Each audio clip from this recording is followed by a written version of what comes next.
In this video, we'll dig deeper into the theory surrounding business agility. McKinsey was actually the first one that really started doing the heavy lifting, the first initial research on how come some companies are way more successful than other companies. And in every industry, there's always going to be that one, the thought leader, the one that grows way faster than all the others, the one that's really profitable.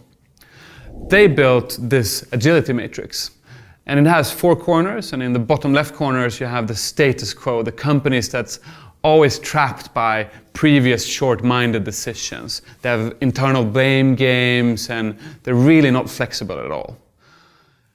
To the right of that you have the bureaucratic company cultures. And these are your typical large corporations. They're quite good when it comes to steering, but they're also slow.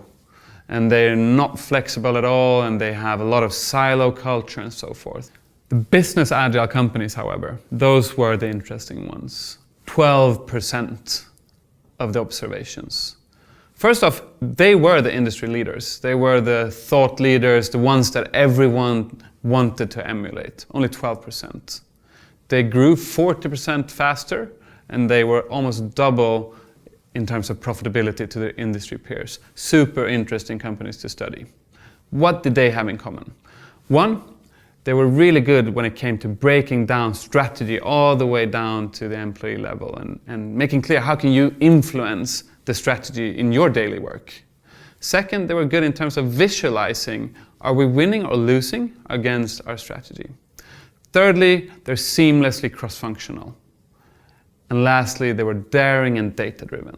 Super interesting traits when it comes to what actually defines a business agile company culture.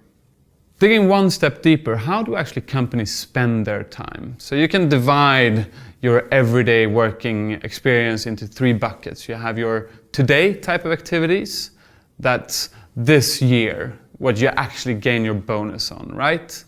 And then you have your tomorrow activities. And these are the investments that you make, and you might not even launch this product this year or even the year after that, but it's the investment for your future.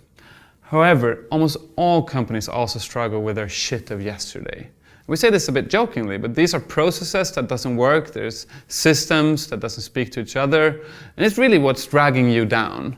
And if you also add a value axis, you can say that the today activities, they're worth, if you continue doing this, you'll probably continue on your trend, right? And the more you invest in the kind of future activities, the more potential you have to make this kind of 10x leap.